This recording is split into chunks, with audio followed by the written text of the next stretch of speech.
핵심 이슈의 궁금증을 풀어보는 시간 ETY입니다. 독감 백신을 맞은 뒤 숨지는 사례가 잇따라 확인되고 있습니다. 아직 백신과의 연관성은 확인되지 않았지만 아무래도 신경이 쓰일 수밖에 없는데요. 김경호 서울백병원 가정의학과 교수와 함께 궁금증 풀어보겠습니다. 교수님, 안녕하십니까? 네, 안녕하세요. 네. 자, 말씀드린 대로 독감 백신 접종 후 사망하는 사례가 계속 나오고 있습니다. 조금 전 오후 4시 정부 공식 집계 결과로 봤을 때 사망자가 한 9명까지 지금 나왔고요. 이제 연령대를 봐도 뭐 10대, 70대, 60대, 80대, 50대 전국 각지에서 나왔습니다. 자, 과거에도 이런 경우가 있었습니까? 네, 지금 5일 동안 이렇게 9명의 사망 사례가 신고된 것은 없었는데요. 브리핑 자료에 따르면 2009년 이후로 총 25건, 네. 그리고 2017년도, 18년, 19년도 같은 경우에 각 2건씩 네. 사망 사례가 보고가 됐었는데 그중에서 백신과의 인과관계가 인정된 사례는 2009년에 한 건. 만 있었고요. 네. 그 다음에 다른 사망 사례는 백신 접종과 관계가 없는 것으로 밝혀져 있습니다. 올해는 독감 백신이 사고가 좀 있었잖아요. 상온에도 노출이 되고 백색 입자도 발견되고 아무래도 안전성에 신경이 쓰일 수밖에 없는데 자, 이에 대한 정부의 설명을 먼저 들어보고 이야기 이어가겠습니다. 백신과의 직접적인 연관성, 그리고 예방접종 후 이상 반응과 사망과의 직접적인 인과성은 확인되지는 않았으며 특정 백신에서 중증 이상 반응 사례가 높게 나타나지 않은 점 등을 고려할 때는 전체 예방접종 사업을 중단할 만한 상황은 아니라고 판단하셨습니다. 네, 그러니까 이 백신과 이번 사망과의 연관성은 아직 확인되지 않았다라는 입장인데 이 전문의 소견으로 볼 때는 어떻습니까?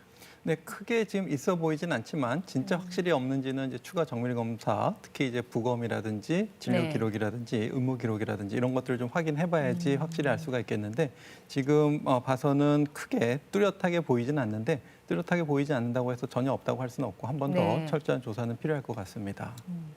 조금 전에 정은경 천장이 설명하는 와중에 이런 얘기를 했어요. 그 사망 사례 중에 2건의 경우에는 아나필락시스와 연관이 있을 수도 있다. 자, 그 가능성을 배제할 수 없다라고 했는데 아나필락시스라는 게 어떤 건지 그리고 연관성을 배제할 수 없다라는 게 또 어떤 뜻인지 조금 설명을 해주시면요. 네, 아나필락시스는 우리가 그 심한 알레르기 반응이라고 보시면 되겠는데요. 이제 가벼운 알레르기 반응은 우리가 알레르기 항원 물질에 노출되셨을 때 가려움이라든지 재채기라든지 콧물이라든지 이런 가벼운 알레르기는 누구나 경험하실 수가 있는데 이 아나필락시스는 굉장히 중대한 생명에 위험을 줄 수 있는 알레르기 반응이라서 혈관이 늘어나면서 저혈압이 오실 수가 있고 또 기도가 부종이 생기면서 호흡곤란이 오실 수가 있기 때문에 초기에 적절한 조치를 하지 않으면 사망하실 수 있는 그런 심각한 알레르기 반응이 되겠는데 그 예방 접종을 포함해서 예방 접종이 아니라고 하더라도 또 버엘소이셨다든지 특정 항원 음식에 또 심각한 알레르기 반응이 있는 분들은 이런 것을 이제 반복적으로 경험하시는 분들이 있어서 해외 같은 경우에는 이제 그 에피네프린이라고 하는 자가 주사를 그 아나필락시스가 올 때 스스로 맞는 것이 있을 정도로 여러 가지 알레르기 반응에 심각한 부작용이라고 보시면 되겠습니다. 그러니까 정은경 총장의 설명은 이 아나필락시스가 이 독감과 독감 백신 접종과 이 사망과의 연관성의 하나의 중간 연결고리가 될 수 있다. 그런 설명인 건가요? 그렇습니다. 만약에 접종을 맞고 이제 바로 사망하셨다고 한다면 그 사인이 이제 아나필락시스에 의한 쇼크가 될 텐데 이제 이분 돌아가신 분들에게서 아나필락시스가 있었는지 확인이 필요한데 보통은 아나필락시스는 접종 맞고 나서 상온에 노출되고 나서 30분 이내에 대부분 발생하기 때문에 지금 사망 사례에는 그런 건 보이고 있지는 않지만 아주 드물게는 좀 몇 시간 지나서 아나필락시스가 오는 경우도 있기 때문에 지금 혹시 그 드문 가능성은 아닌지 그리고 지금 부검 소견이라든지 추가적인 현미경적인 세포 검사 같은 것이라든지 혈액 검사를 해서 추가적으로 그런 것들이 없는지 확인을 하겠다는 발표가 되겠습니다. 네, 지금 보시면 사망한 사례들의 연령대가요. 70대 2명, 80대 2명, 60대 1명.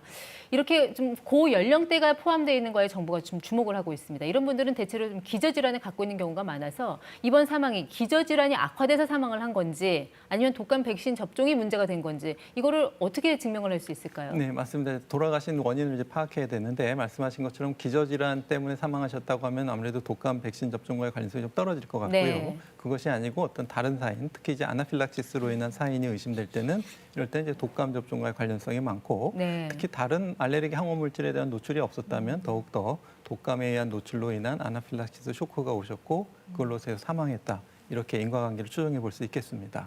자, 그런데 사망한 10대 이 고등학생의 경우에는 특별한 기저질환이 없는 걸로 알려졌거든요. 이 경우는 어떻게 봐야 될까요? 네, 그동안 이제 아나필락시스 쇼크 같은 경우에는 특별한 기저질환이 없는 상태에서도 잘 올 수가 있고 또 예측하기 좀 어려운 특이 체질 반응이기 때문에 기저질환이 없다고 해서 이 백신과 접종성이 없다던가 연관성을 부인할 수도 없고 이제 인정할 수도 없는데 일단 초기 1차 구두 부검 소견으로는 큰 특별한 뚜렷한 사인은 밝혀져 있지는 않지만 일단 추가적인 정밀 검사를 해서 1차 네. 소견이 좀 변경될 가능성도 있기 때문에 추가적인 정밀 검사 결과를 좀 기다려봐야 할 것 같습니다. 네. 그럼 실제 독감 백신 주사를 맞고 그것으로 인해서 사망됐다고 최종 확정이 된 그런 사례는 전 세계적으로 한 몇 건 정도가 있습니까? 지금 이제 미국 같은 경우에는 올해 이제 한 총 6천 건 중에서 사망 사례가 한 188건 정도 보고됐다고 하고요. 이 중에서 다 인과관계가 인정된 건 아니고 한 절반 정도 인정이 됐고, 예, 그래서 우리나라 같은 경우에도 이 중에서 이제 어느 정도 관련이 있을지 이제 추가적인 확인이 필요할 것 같습니다. 어쨌든 이렇게 명확한 인과관계가 나올 때까지 좀 접종을 미뤄야겠다 하는 분들이 계세요.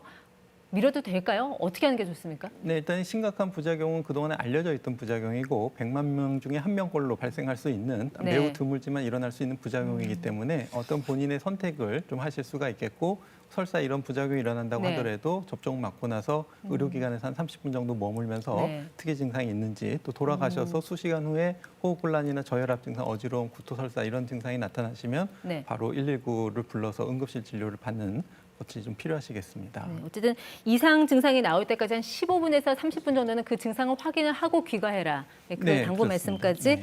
듣도록 하겠습니다. 네, 지금까지 ETY 김경우 서울백병원 가정의학과 교수와 함께했습니다. 네, 네, 고맙습니다. 감사합니다.